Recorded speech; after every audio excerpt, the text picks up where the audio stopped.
Ma famille m'a offert la prison pour mon anniversaire pour sauver ma sœur. Ils m'ont dit que ma vie valait moins. C'était leur dernière erreur. Merci d'être ici avec moi aujourd'hui. J'espère que tu passes une journée merveilleuse où que tu sois. J'aimerais que tu partages dans les commentaires depuis quelle ville ou quel pays tu nous regardes et quelle heure il est là-bas. Maintenant, commençons notre histoire ensemble. Je n'ai jamais été une grande adepte des anniversaires. Pas de fête extravagante, pas de selfies dramatiques avec des ballons dorés proclamant mon âge au monde entier. Pour être honnête, la plupart du temps, j'oublie la date jusqu'à ce que mon mari, Mathieu, dépose une tablette de chocolat sur mon oreiller avec une blague stupide sur le fait d'être marié à une femme enfin mature. Pour moi, c'est amplement suffisant. Ma vie à Lyon est calme, ordonnée, presque méticuleuse. Comptable dans un cabinet respectable, je trouve du réconfort dans la prévisibilité des chiffres et la logique des bilans. C'est un monde à des années-lumière de celui de ma famille, qui vit sous le soleil éclatant d'Aix-en-Provence, un monde fait d'apparence, de drames chuchotés et d'un soleil qui semble toujours un peu trop brillant pour être honnête. Alors, quand mon téléphone a sonné la veille de mon 41e anniversaire, et que la voix de ma mère, Monique, m'est parvenue, anormalement mielleuse, comme si on lui avait injecté du sirop d'érable directement dans la carotide, j'ai su. J'ai su que quelque chose n'allait pas. Chloé, ma chérie. Comment vas-tu? Sa voix était trop haute, trop enjouée. C'était sa voix de service public, celle qu'elle utilisait avec les commerçants ou quand elle voulait obtenir quelque chose. Je vais bien, maman. Et toi, ai-je répondu, mon propre ton déjà teinté d'une méfiance que des années d'expérience m'avaient enseignée. Oh, merveilleusement bien. Écoute, on t'a envoyé une petite surprise avec ton père. Ça devrait arriver pile à temps pour demain. Pile à temps. Comme si mes parents avaient un jour été à l'heure pour quoi que ce soit qui ne concernait pas ma sœur, Camille. J'ai joué le jeu. Ah oui? C'est gentil, il ne fallait pas. Elle a eu un petit rire cristallin, un son qui a fait grincer des dents mon instinct. Ma mère ne rit pas comme ça. Elle sourit poliment, elle glousse avec ses amis, mais ce rire était une performance. Oh, ce n'est rien, vraiment, a-t-elle ajouté. Juste un petit quelque chose pour te rappeler combien on t'aime et à quel point tu es précieuse pour nous. Précieuse. Le mot a résonné étrangement dans mon oreille. Il était creux, comme une pièce de monnaie contrefaite. Mes parents m'aimaient, à leur manière, j'imagine. Mais, précieuse? Ce mot était réservé à Camille. Camille la flamboyante, Camille l'artiste, Camille dont la vie était une succession de projets créatifs et de phases spirituelles que mes parents finançaient avec une dévotion aveugle. Moi, j'étais la fille fiable. La stable. Celle qui avait un vrai travail et une vie sans histoire. En d'autres termes, l'ennuyeuse. Le lendemain, le jour de mon anniversaire, le scénario habituel s'est déroulé. Mathieu m'a apporté le café au lit, m'a embrassé tendrement, et s'est éclipsé pour une réunion en télétravail. La paix. Le silence. Puis la sonnette a retenti. Sur le paillasson se trouvait un grand carton brun. Pas de ruban, pas de papier cadeau, pas de carte manuscrite. Juste un emballage professionnel, froid, scellé avec un ruban adhésif renforcé. L'étiquette d'expédition était imprimée par ordinateur, mon nom et mon adresse parfaitement alignés. L'adresse de l'expéditeur, cependant, n'était pas celle de la villa de mes parents. C'était une boîte postale, située dans une zone industrielle près de Marseille que je ne connaissais absolument pas. Mathieu a récupéré le colis. Il l'a posé sur la grande table de la cuisine, puis il est resté là, à le fixer. Pas avec curiosité, mais avec une concentration intense, comme un démineur examinant un engin suspect. C'est le cadeau de mes parents, ai-je dit pour briser le silence. Il n'a rien répondu.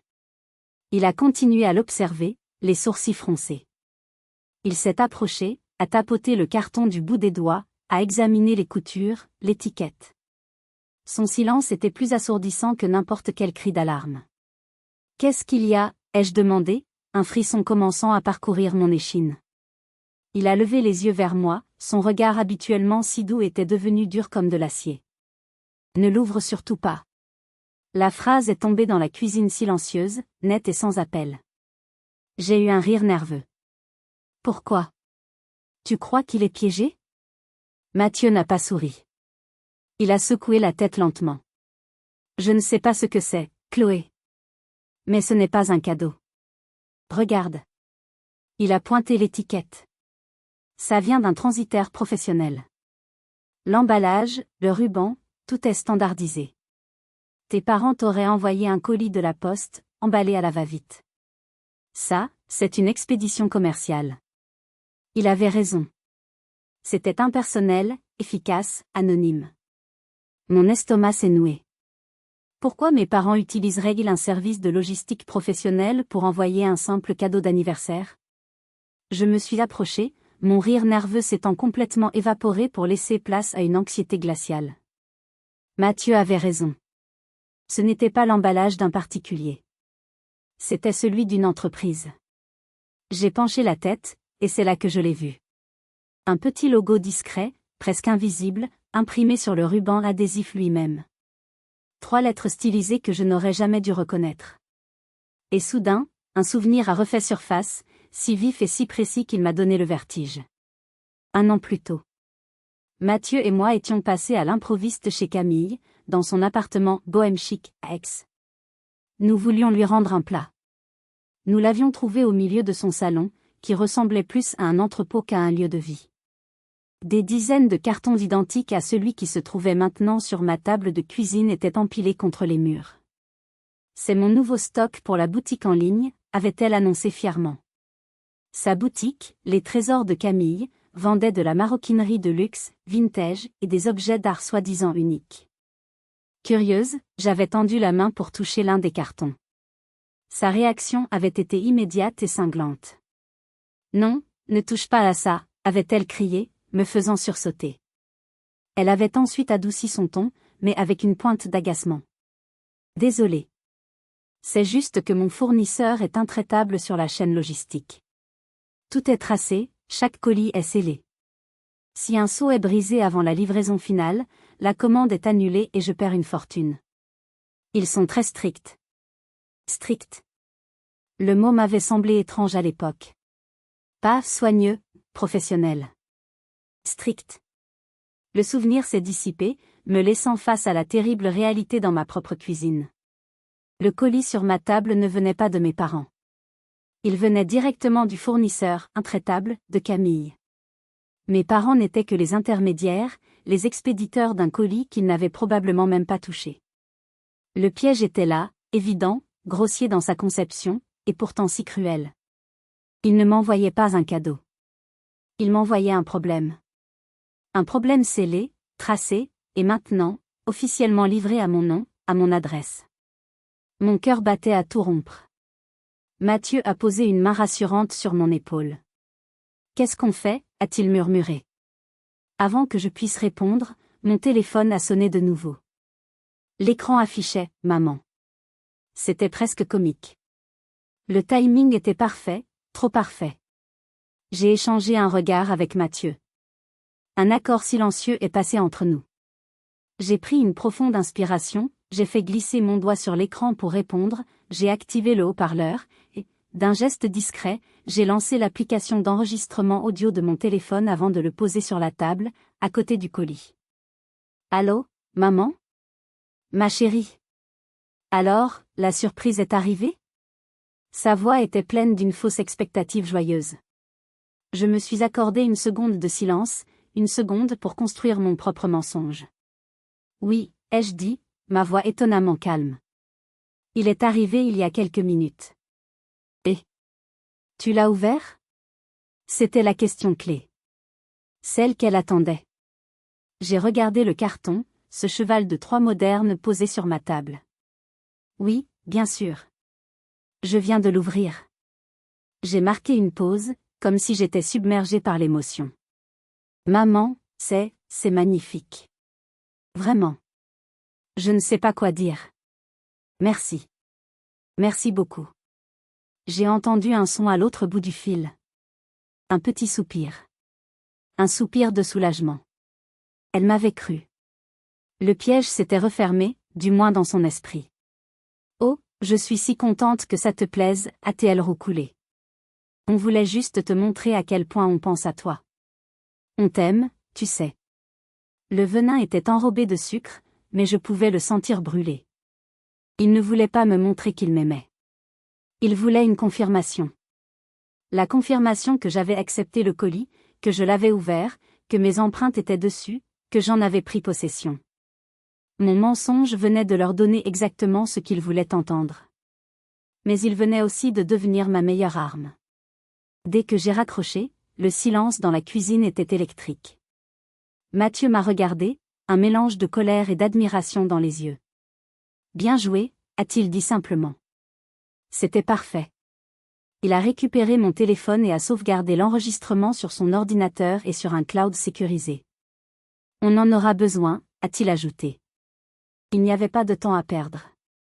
La panique aurait pu prendre le dessus, l'envie de jeter ce colis par la fenêtre, de crier ma rage et ma peine. Mais la froideur de leur calcul a déclenché chez moi une réaction inattendue, un calme glacial, une clarté d'esprit absolue. Ils avaient joué une partie d'échecs. À mon tour de jouer. On appelle la police, ai-je dit. Pas n'importe laquelle, a corrigé Mathieu, son esprit pragmatique déjà en action. Si on appelle le commissariat du coin, ils risquent de ne pas comprendre la subtilité. Ils verront une dispute de famille. Ta sœur a une boutique qui vend des produits de luxe, n'est-ce pas? J'ai hoché la tête. Des contrefaçons, très probablement. Exactement. Ce n'est pas une affaire pour la police municipale. C'est une affaire pour les douanes. Il avait raison. C'était une question de compétence. Mathieu a cherché le numéro du service des douanes judiciaires de Lyon. J'ai pris le téléphone, le cœur battant, mais la voix ferme. J'ai expliqué la situation à l'opérateur de la manière la plus factuelle possible. J'ai reçu un colis non sollicité, envoyé par mes parents mais provenant d'un fournisseur commercial. J'ai des raisons de croire qu'il contient des marchandises illégales, potentiellement des contrefaçons, liées à l'entreprise de ma sœur. J'ai précisé que je n'avais pas ouvert le colis et que je souhaitais qu'il vienne le récupérer. L'opérateur a été très professionnel. Il a pris mon nom, mon adresse, et m'a dit de ne toucher à rien et d'attendre leurs instructions. Moins d'une heure plus tard, on a sonné à la porte. Ce n'étaient pas des policiers en uniforme classique. C'étaient deux hommes en civil, à l'allure sérieuse et déterminée. L'un d'eux, un quinquagénaire au regard perçant, s'est présenté comme l'inspecteur Vasseur. Nous les avons fait entrer. J'ai indiqué le colis, toujours intact sur la table de la cuisine. C'est donc ça, a dit Vasseur, en enfilant une paire de gants en latex.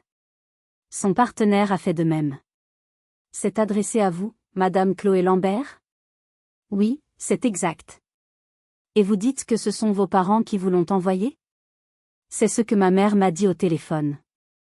L'inspecteur Vasseur a examiné le colis sous toutes ses coutures, exactement comme Mathieu l'avait fait, mais avec l'œil d'un expert. Et vous ne l'avez pas ouvert? Non. Mon mari m'a conseillé de ne pas le faire. Il a hoché la tête, un signe de respect presque imperceptible envers Mathieu. Il a eu raison. Avec votre permission, nous allons l'ouvrir maintenant. Je vous en prie. Avec un cutter de précision, son collègue a découpé proprement le ruban adhésif. Il a soulevé les rabats du carton. À l'intérieur, niché dans une montagne de papier de soie noire, se trouvait un sac à main. Un modèle d'une marque de luxe très connue, d'une couleur rare. Une contrefaçon, sans aucun doute, mais d'une qualité stupéfiante.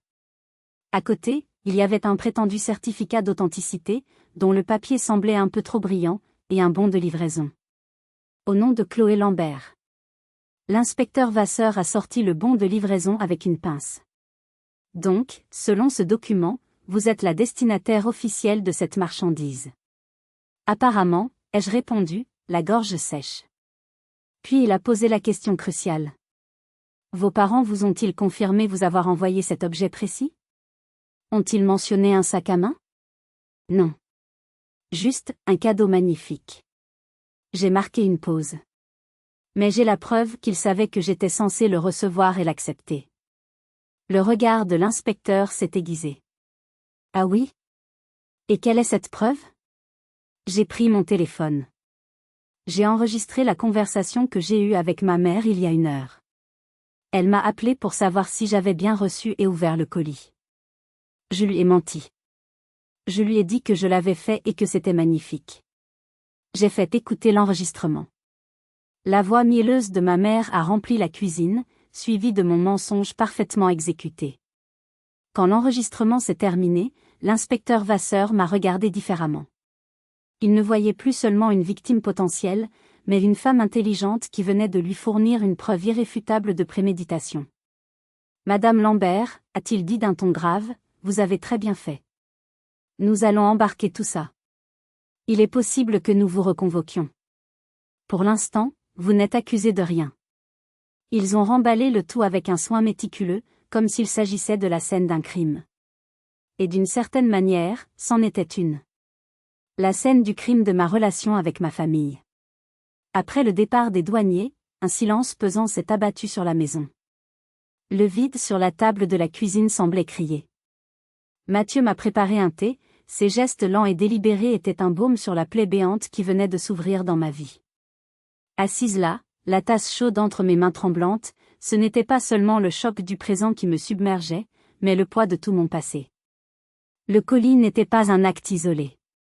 C'était l'aboutissement logique, la conclusion monstrueuse de 40 années passées à être la « bonne fille », le filet de sécurité invisible de la famille. Les souvenirs ont commencé à déferler, non pas comme des vagues douces, mais comme un tsunami, chaque vague apportant avec elle une nouvelle preuve de la dynamique toxique qui avait toujours régi nos vies. « Tu te souviens de la broche de grand-mère » ai-je demandé à Mathieu, ma voix à peine un murmure. Il a hoché la tête. Il connaissait l'histoire. J'avais 14 ans. Ma grand-mère paternelle, la seule personne dans cette famille qui semblait me voir réellement, m'avait offert pour mes Pâques une magnifique broche ancienne en argent, un bijou de famille. Je la chérissais. Une semaine plus tard, lors d'une fête de famille, la broche a disparu de ma veste. Camille, alors âgée de 11 ans, a pleuré toutes les larmes de son corps, disant qu'elle l'avait simplement empruntée pour l'essayer, et qu'elle avait dû la perdre dans le jardin. La réaction de mes parents avait été immédiate. Pas de colère envers Camille pour avoir pris mes affaires sans permission. La colère était pour moi. « Chloé, tu sais bien que ta sœur est étourdie », avait dit mon père, le ton exaspéré. « C'est toi l'aîné, c'était à toi de faire attention à tes affaires. Tu aurais dû la ranger dans un lieu sûr. » J'avais été punie pour la négligence de ma sœur. Camille, elle, avait eu droit à une glace pour la consoler de sa tristesse. Puis il y a eu l'histoire du voyage en Italie, à mes 20 ans. J'avais travaillé tout l'été comme serveuse pour me payer ce voyage de rêve. Une semaine avant mon départ, Camille, en plein drame amoureux théâtral, avait supplié mes parents. Elle avait besoin de « changer d'air ». Mes parents m'avaient alors fortement suggéré de l'emmener avec moi. « Sois gentille, Chloé, elle a le cœur brisé. » Le voyage de rêve s'était transformé en cauchemar. Elle s'était plainte de tout, des musées aux pâtes, avait dépensé mon budget en futilité, et avait passé ses soirées à flirter bruyamment avec des inconnus. À notre retour, elle avait raconté à qui voulait l'entendre que j'avais été froide, égoïste et ennuyeuse. Mes parents avaient hoché la tête d'un air entendu. J'étais la méchante, encore une fois. Et puis, il y avait l'argent. Les petites sommes par-ci, par-là, jamais remboursées. Le point culminant avait été le prêt de 5 000 € que je lui avais consenti pour lancer sa première collection. Une somme que j'avais mis des années à économiser.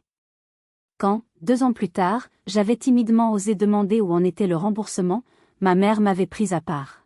« Chloé, tu manques de générosité. Tu mets la pression sur ta pauvre sœur. La vie d'artiste est difficile, tu ne peux pas comprendre, avec ta petite vie bien rangée. » Ma vie. Ma petite vie bien rangée. C'était ça, le problème. Elle était la toile sur laquelle ils pouvaient peindre tout leur drame, le coussin sur lequel ils pouvaient retomber sans crainte. Le souvenir le plus douloureux, celui qui me hantait encore, était plus récent. Il y a quelques années, j'ai fait une fausse couche. Une épreuve dévastatrice. Quand j'ai appelé ma mère en larmes, cherchant un réconfort qu'une fille est en droit d'attendre, sa réponse m'avait glacée. « Oh, ma chérie. C'est triste, bien sûr. Mais il faut relativiser. Ce sont des choses qui arrivent. Au moins, Tu es jeune, tu pourras en avoir d'autres. Ta sœur, elle, vient de se faire cambrioler sa cave, imagine le stress. Mon drame, ma perte, balayée d'un revers de main, jugée moins important que quelques bouteilles de vin volées. Et puis, il y avait la genèse du piège d'aujourd'hui, un souvenir qui prenait maintenant une signification sinistre. Il y a 3 ans, mes parents m'avaient convoqué pour une discussion sérieuse. Ils voulaient simplifier la gestion du patrimoine familial suite au décès de ma grand-mère. Ils m'avaient présenté une liasse de papier. C'est juste une procuration, Chloé, avait expliqué mon père d'un ton docte. Ça nous permettra de gérer les petites affaires, les impôts fonciers, ce genre de choses, sans avoir à vous déranger toi et ta sœur à chaque fois.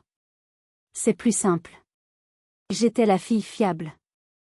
La fille qui faisait confiance. J'avais signé là où il me l'indiquait, sans lire les petits caractères. J'avais fourni une photocopie de ma carte d'identité, comme demandé. Camille, elle, avait prétendument perdu ses papiers ce jour-là et n'avait jamais signé. J'avais été si naïve. Cette procuration, ce document signé en toute confiance, était probablement le pistolet qu'il venait de charger et de pointer sur ma tempe. Le téléphone a sonné, me tirant de ma spirale de souvenirs amers. C'était un numéro masqué. J'ai su. J'ai fait signe à Mathieu et j'ai mis le haut-parleur. La voix de mon père, Gérard, a éclaté, froide et tranchante comme une lame de rasoir. La police nous a appelés. Que as-tu fait, Chloé? Pas, que s'est-il passé?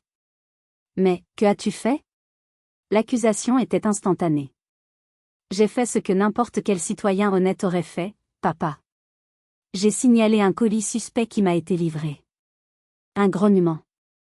Puis la voix de ma mère, hystérique, a pris le relais. Comment as-tu pu faire ça? À ta propre sœur. Tu es en train de détruire sa vie, sa carrière, tout ce qu'elle a construit. Tu es sans cœur. Le venin était si pur, si concentré, qu'il en était presque paralysant. Mais la colère froide qui montait en moi était plus forte. La question n'est pas ce que j'ai fait. La question est pourquoi vous avez fait ça. Pourquoi m'envoyer ce colis? Il y a eu un silence. Puis la voix de mon père est revenue, plus basse, plus calculatrice. Et il a prononcé la phrase qui a scellé leur destin dans mon esprit. Nous pensions que tu étais assez forte pour gérer ça. C'était une simple formalité, une petite amende tout au plus. Ta vie est simple, stable. Tu t'en serais remise. Camille, elle, a une image, une réputation. C'était trop risqué pour elle. Ma vie. Simple. Stable. Sacrifiable. J'ai raccroché. Je n'ai pas crié. Je n'ai pas pleuré. J'ai regardé Mathieu, et il a vu dans mes yeux que la Chloé qu'il avait connue, la Chloé qui encaissait, la Chloé qui pardonnait, venait de mourir. Le lendemain matin, l'air dans notre appartement était différent. La routine du café et des tartines semblait absurde, un vestige d'une vie qui n'existait plus. La justification de mon père résonnait en boucle dans ma tête. Ta vie est simple, stable. Tu t'en serais remise. Ils ne m'avaient pas seulement tendu un piège, ils avaient rationalisé mon sacrifice.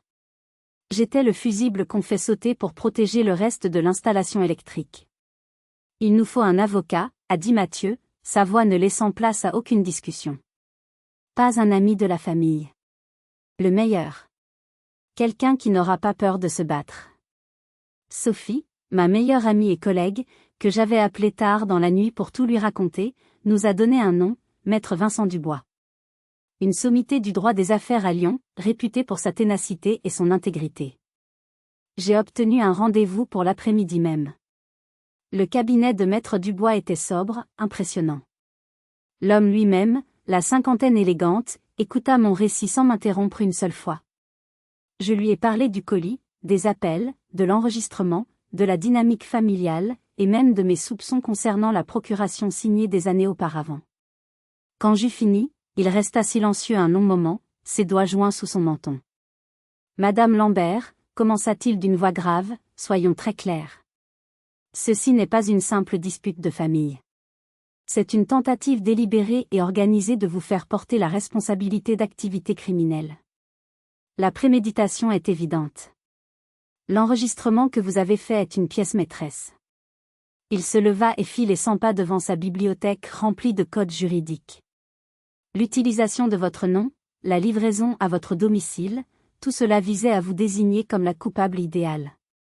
Si vous aviez ouvert ce colis et gardé ce sac, vous seriez devenu complice. Votre mensonge au téléphone vous a sauvé, mais il nous faut maintenant prouver l'étendue de la fraude. Son sérieux était à la fois terrifiant et rassurant. Pour la première fois, quelqu'un d'extérieur à mon cercle proche validait la gravité de la situation. 2 jours plus tard, j'ai été officiellement convoqué par l'inspecteur Vasseur.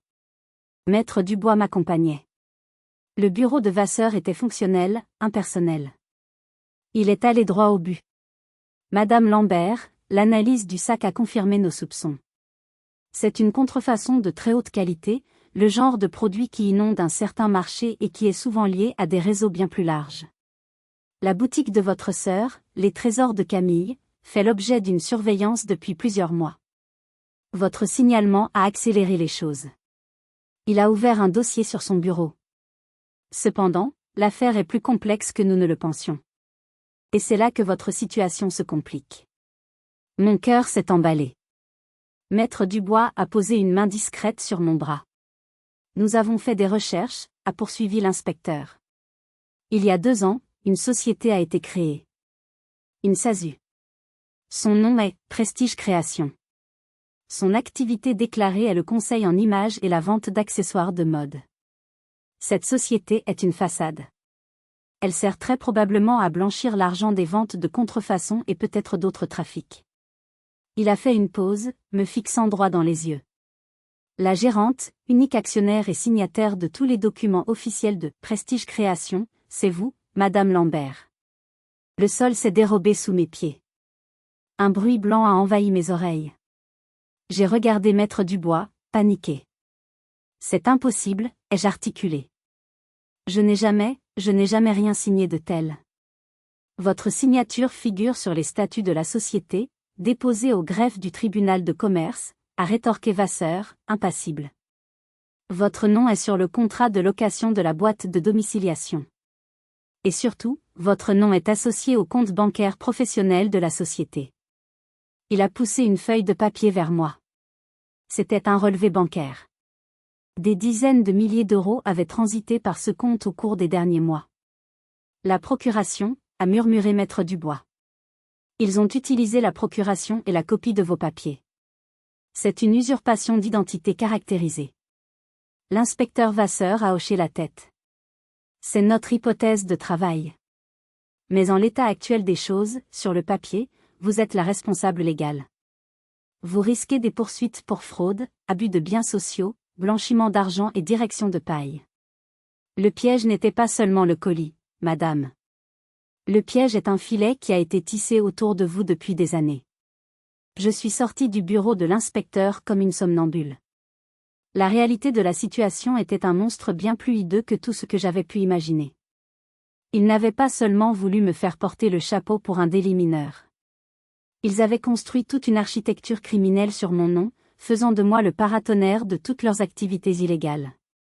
S'ils réussissaient, ce n'était pas une amende que je risquais. C'était la prison. Ma carrière, ma réputation, ma vie entière, tout serait anéanti. Ce soir-là, assise dans le silence de mon salon, la peur a fait place à une rage froide et pure. Une rage qui a brûlé toutes mes hésitations, toutes mes anciennes loyautés. Ils ne m'ont pas seulement trahi, ai-je dit à Mathieu, ma voix dure comme la pierre. Ils ont essayé de m'effacer. De voler mon nom, ma vie, mon avenir. Je ne les laisserai pas faire. C'est terminé. La guerre est déclarée. La déclaration de guerre n'était pas une simple métaphore. Dès le lendemain, notre appartement s'est transformé en quartier général. La Chloé comptable, celle qui passait ses journées à traquer les anomalies dans les bilans de ses clients, a pris le dessus. Si ma famille avait utilisé la logique et les chiffres pour me piéger, j'allais utiliser ces mêmes armes pour me défendre. Maître Dubois nous a obtenu, par voie légale, une copie de tous les documents de la société Prestige Création. Les statuts, les comptes annuels déposés, les relevés bancaires.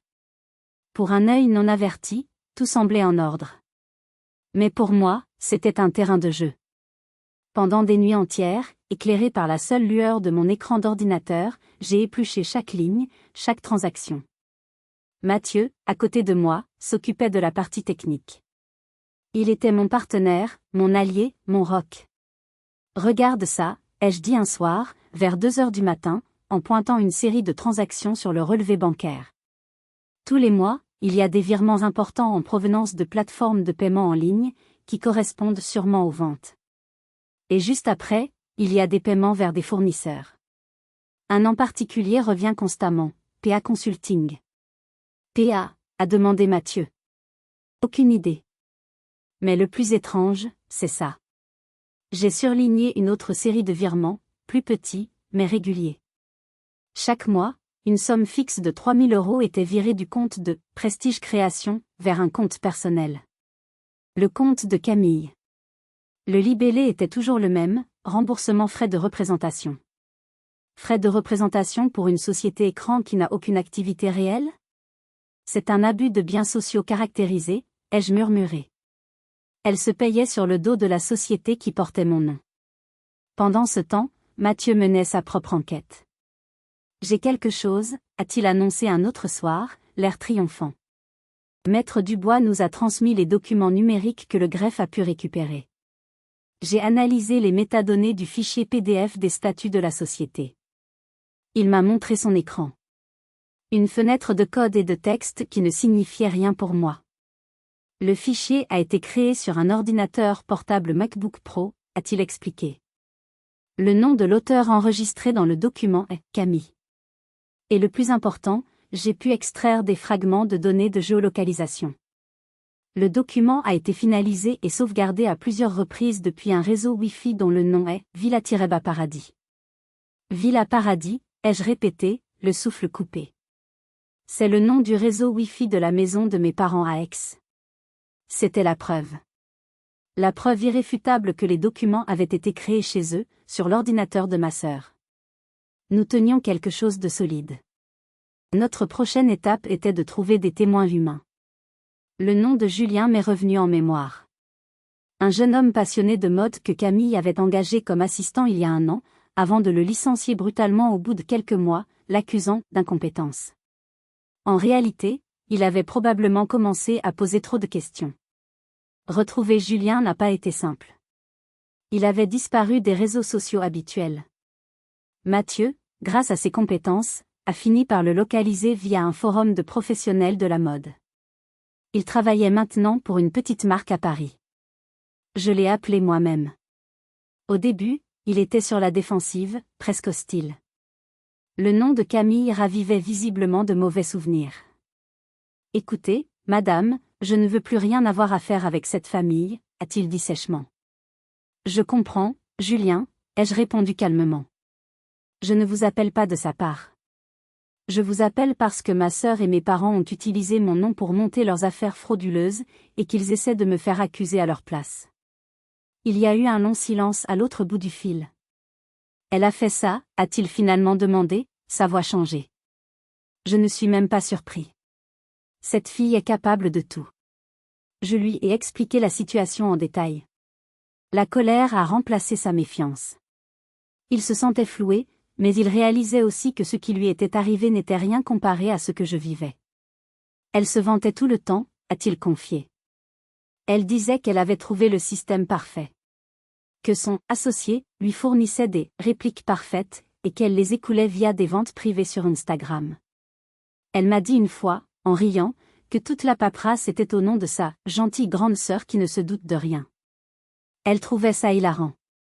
Seriez-vous prêt à témoigner de cela, Julien? À le dire à la police? Il a hésité. C'est une famille puissante. Ils ne sont puissants que parce que les gens ont peur d'eux. Je n'ai plus peur. S'il vous plaît. Votre témoignage pourrait tout changer. Après une longue pause, il a soupiré. D'accord. Je le ferai. Personne ne mérite ce qu'elle vous fait subir. Nous avions maintenant des preuves matérielles, numériques et un témoin clé. La contre-enquête portait ses fruits. Mais nous ne savions pas encore que l'ennemi, se sentant acculé, était sur le point de rendre la guerre bien plus sale et personnelle. Notre offensive a provoqué une réaction d'une violence inouïe. Ma famille, réalisant que je ne me laisserais pas faire, a engagé un avocat parisien réputé pour son agressivité. Et leur stratégie a été de frapper là où ça faisait le plus mal. Quelques jours après que Maître Dubois a transmis nos premiers éléments à l'inspecteur Vasseur, j'ai reçu une notification officielle. Ma propre famille portait plainte contre moi. Pour dénonciation calomnieuse, tentative d'extorsion. Le document était un chef-d'œuvre de cruauté. Leur avocat y dépeignait le portrait d'une femme aigrie, jalouse de la réussite de sa sœur cadette. Il affirmait que j'avais toujours été fragile et instable. Et puis venait le coup de grâce. Noir sur blanc, il était écrit: il est à noter que Madame Lambert a subi un traumatisme personnel important il y a quelques années qui semble avoir exacerbé son instabilité émotionnelle et sa jalousie maladive envers une sœur épanouie. Ils avaient osé. Ils avaient pris ma plus grande douleur, mon deuil le plus intime, et l'avaient transformé en une arme pour me discréditer. Ils le jetaient sur la place publique, dans un document juridique, pour me peindre comme une folle hystérique. Quand j'ai lu ces lignes, j'ai cru que j'allais m'effondrer. C'était une violation si profonde, si abjecte, que les mots me manquent encore aujourd'hui. Mathieu m'a prise dans ses bras, tremblant de rage. Les monstres, a-t-il répété encore et encore. Ce sont des monstres. Cette attaque a eu l'effet inverse de celui escompté. Elle n'a pas brisé ma détermination. Elle l'a forgée dans l'acier. Il n'y avait plus de retour en arrière possible. Mais les attaques ne se sont pas arrêtées là. Elles sont devenues plus insidieuses, plus directes. Un soir, alors que Mathieu quittait son travail, un homme l'attendait sur le parking souterrain. Un homme grand, au visage dur, que Mathieu n'avait jamais vu. L'homme s'est approché de lui, sans se presser. « Vous êtes le mari de Chloé Lambert ?» a-t-il demandé, sa voix basse et menaçante. Mathieu s'est figé. L'homme a souri, un sourire qui n'atteignait pas ses yeux. « Dites à votre femme qu'elle est très curieuse. La curiosité, c'est mauvais pour la santé. » Puis il a tourné les talons et a disparu dans l'ombre. Mathieu est rentré à la maison, le visage blême. Nous avons compris. C'était Pierre, l'associé, PA Consulting, que j'avais repéré sur les relevés. Le fournisseur, intraitable. Camille ne faisait pas affaire avec de simples fraudeurs. Elle était liée à des gens dangereux. La menace n'était plus seulement juridique. Elle était physique. Nous avons immédiatement signalé l'incident à l'inspecteur Vasseur, ce qui n'a fait qu'ajouter une nouvelle charge au dossier déjà lourd de ma famille. La guerre s'est aussi étendue au cercle social. Ma tante Isabelle, la sœur de ma mère, a commencé à m'appeler, me laissant des messages vocaux larmoyants sur la nécessité de laver son linge sale en famille, et sur le chagrin immense que je causais à mes pauvres parents. La confrontation a eu lieu une semaine plus tard. J'étais au supermarché, dans le rayon des yaourts, quand je l'ai entendue crier mon nom. Elle a traversé l'allée comme une furie. « Chloé! Comment oses-tu encore te montrer en public après ce que tu as fait ?» a-t-elle lancé, assez fort pour que plusieurs personnes se retournent. L'ancienne moi se serait excusée, aurait rougi, aurait fui. Mais cette Chloé-là était morte. Je me suis retournée lentement, je l'ai regardée droit dans les yeux et j'ai répondu d'une voix calme et claire, parfaitement audible pour les curieux qui nous entouraient. « Bonjour, tante Isabelle. » Ce que j'ai fait ? J'ai refusé d'aller en prison pour couvrir les crimes de ma sœur et de mes parents. C'est de ça que tu parles ? Le visage d'Isabelle est passé du rouge au blanc. Elle a bafouillé, incapable de répondre. J'ai continué, implacable. Ils ont usurpé mon identité, monté une société frauduleuse à mon nom et m'ont envoyé un colis piégé pour que je sois leur bouc émissaire. Alors, s'il te plaît, ne me parle plus jamais de « famille ». J'ai pris mon yaourt, j'ai mis le pot dans mon caddie et je suis partie, la tête haute, laissant ma tante pétrifiée au milieu du rayon des produits laitiers. C'était une petite victoire, mais elle était délicieuse. Elle m'a prouvé que j'avais changé. Je n'étais plus la victime silencieuse. J'avais trouvé ma voie. Et j'allais m'en servir jusqu'au bout. La guerre d'usure continuait, mais je sentais que le vent tournait. Chaque attaque de leur part ne faisait que renforcer notre dossier et notre détermination. C'est à ce moment-là qu'une aide inattendue est venue du passé, d'un endroit que je n'aurais jamais soupçonné. En cherchant dans de vieilles boîtes des documents pour mettre du bois, je suis tombée sur des photos de ma grand-mère. Cela m'a rappelé une de ses amies les plus proches, Madame Rossi, une vieille dame charmante qui vivait toujours dans le même petit village près d'Aix. Je me suis dit qu'un peu de réconfort et de souvenirs d'un temps plus simple me ferait du bien. Je lui ai rendu visite le week-end suivant. Nous avons parlé pendant des heures, de ma grand-mère, de mon enfance. Je lui ai raconté, à mots couverts, les difficultés que je traversais avec ma famille. Son regard est devenu triste, mais pas surpris. Ta grand-mère s'inquiétait toujours pour toi, tu sais, m'a-t-elle confié. Elle adorait Camille, bien sûr, mais elle voyait clair dans son jeu. Elle disait que Camille avait le charme d'un ange mais l'âme d'un démon. Puis, elle s'est levée et est allée chercher une vieille boîte à biscuits en fer. Elle en a sorti une liasse de lettres. Ta grand-mère et moi, nous nous écrivions tout le temps. Lis celle-ci. C'était une lettre datant de plus de 15 ans. L'écriture de ma grand-mère était élégante, un peu tremblante. Je suis arrivée à un paragraphe qui m'a coupé le souffle. Ma chère Hélène, écrivait-elle à Madame Rossi, je m'inquiète pour ma petite Chloé. Elle est si bonne, si loyale. J'ai peur que Monique et Gérard, dans leur aveuglement pour la cadette, ne voient pas le tort qu'ils lui font. J'ai peur qu'un jour, ils soient capables de sacrifier l'enfant forte et silencieuse pour sauver la faible et capricieuse qui fait tant de bruit. Que Dieu protège Chloé, car ses propres parents ne le feront pas. Les larmes me sont montées aux yeux.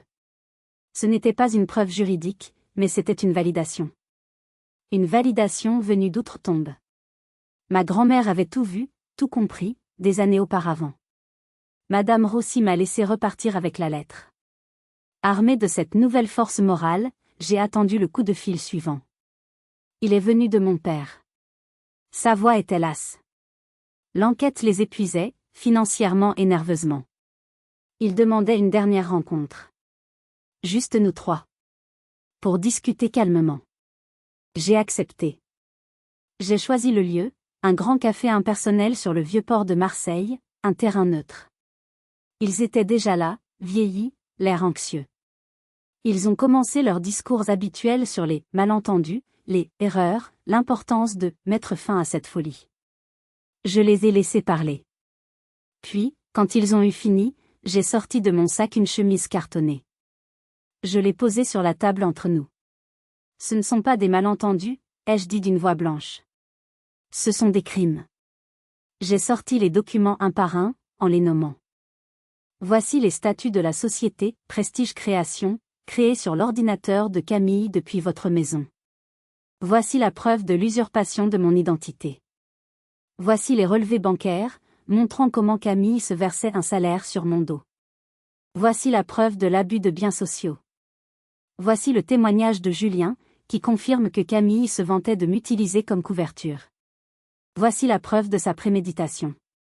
Et voici le rapport de police concernant l'homme qui a menacé mon mari sur un parking. Voici la preuve que vous êtes lié à des gens dangereux. Je les ai regardés. Leurs visages étaient décomposés. Ils n'avaient plus rien à dire. Leurs mensonges étaient en pièces sur la table. Alors, non, ai-je continué, ma voix se brisant légèrement, non pas de tristesse, mais de rage contenue. Nous n'allons pas discuter calmement. Vous allez m'écouter. Vous avez essayé de détruire ma vie pour la sauver, elle. Pourquoi? Ma mère a fondu en larmes, des larmes de frustration, pas de remords. Et au milieu de ses sanglots, elle a prononcé la phrase qui restera à jamais gravée dans ma mémoire, la vérité la plus pure et la plus monstrueuse. On a pensé que tu encaisserais, a-t-elle sangloté. Tu as toujours tout surmonté. Ta fausse couche, tes déceptions. Tu rebondis toujours. Tu n'as pas d'enfant, tu n'as pas la carrière de ta sœur, ta vie était plus simple à sacrifier. Ta vie était plus simple à sacrifier. Le monde s'est arrêté. C'était ça. La justification finale. Ma force était ma malédiction. Ma résilience était leur excuse. Ma vie, jugée moins précieuse, moins importante, était la variable d'ajustement de leur équation familiale. Je me suis levée. Je n'ai pas pleuré. Je n'ai pas crié. J'ai regardé ces deux étrangers qui m'avaient donné la vie pour mieux me la reprendre. Vous avez raison, ai-je dit, et ma voix était celle d'un juge rendant son verdict. J'ai toujours tout surmonté. Et je surmonterai ça aussi. Je vous surmonterai. J'ai tourné les talons et je suis parti, sans un regard en arrière, les laissant seuls avec les ruines de leur propre fabrication. Je n'ai pas assisté aux audiences. Je n'avais aucun désir de voir le spectacle de leurs larmes de crocodile ou d'entendre leur pathétique tentative de justification devant un juge. Maître Dubois et l'inspecteur Vasseur avaient toutes les cartes en main. Les preuves que Mathieu et moi avions rassemblées, combinées à leur propre enquête, formaient un dossier en béton armé. Face à l'évidence écrasante, et sur les conseils de leur avocat qui cherchait à limiter les dégâts, ils n'ont eu d'autre choix que de plaider coupable pour la plupart des chefs d'accusation, espérant ainsi obtenir la clémence du tribunal. Maître Dubois m'a appelé le jour où le verdict est tombé. Camille a été reconnue coupable de fraude, d'usurpation d'identité, d'abus de biens sociaux et de direction d'un réseau de vente de contrefaçon. La menace proférée par son associé Pierre a également pesé lourd dans la balance. Elle a échappé à la prison ferme de justesse, mais a été condamnée à une peine de 18 mois avec sursis, assortie du port d'un bracelet électronique. Elle a reçu une amende colossale, bien supérieure à la valeur de n'importe quelle voiture de luxe, qui a anéanti toutes ses économies et l'a laissée criblée de dettes. Et, le coup de grâce pour elle, une interdiction définitive de gérer ou de créer une entreprise en France. Son « empire » s'est effondré en poussière. Mes parents, Gérard et Monique, ont été reconnus coupables de complicité de fraude, de recel d'abus de biens sociaux et de dénonciation calomnieuse pour la plainte qu'ils avaient déposée contre moi. Leur peine a été symbolique mais socialement dévastatrice, une peine de prison avec sursis, une amende substantielle, humiliation suprême pour des gens de leur rang, une obligation d'effectuer 180 heures de travaux d'intérêt général. Mon père, l'homme si fier de son statut, allait devoir nettoyer des parcs publics. Ma mère, si obsédée par les apparences, allait trier des vêtements dans un centre de charité. Mais la véritable punition, pour eux, est venue d'ailleurs. Le journal local d'Aix-en-Provence, friand de ce genre d'histoire, a publié un article. Pas en première page, mais dans la chronique judiciaire. Le titre était sobre, Escroquerie au sac de luxe, une affaire de famille devant le tribunal. L'article relatait les faits, nommait les protagonistes. Pour eux, c'était une bombe atomique sociale. Dans leur petit monde bourgeois où la réputation est tout, ils étaient devenus des parias. Leurs amis se sont détournés, les invitations se sont taries. Ils étaient tombés de leur piédestal. Je n'ai ressenti aucune joie. Aucune jubilation. Juste un vide immense et une sorte de soulagement froid et distant. La justice avait été rendue, mais il n'y avait pas de gagnant. J'avais perdu ma famille. Ils avaient perdu leur honneur. Ma tante Isabelle et quelques autres cousins ont bien tenté de m'appeler, de m'envoyer des messages, me traitant de « traîtresse », qui avait détruit la famille. Je les ai bloqués un par un, sans un mot. Leur voix n'avait plus aucun pouvoir sur moi. Leurs opinions n'avaient plus aucune valeur. Le tribunal de la famille avait été dissous. Seul le vrai tribunal comptait, et il avait parlé. Les mois ont passé. L'automne a laissé place à un hiver doux, puis les premiers signes du printemps sont apparus sur les arbres de Lyon. La vie a repris son cours, mais elle n'était plus la même. Le silence dans notre appartement n'était plus pesant, il était paisible. C'était le son de la sécurité, le son de la liberté. J'ai changé. Mathieu dit que je me tiens plus droite. Que mon rire est plus franc. La peur constante, cette anxiété de fond qui avait été la bande-son de ma vie, avait disparu. J'avais coupé tous les ponts. Numéros bloqués, adresse mail filtrée, profil de réseaux sociaux supprimés. C'était une amputation, douloureuse mais nécessaire pour survivre. Un matin, en relevant le courrier, j'ai trouvé une lettre au milieu des factures et des publicités.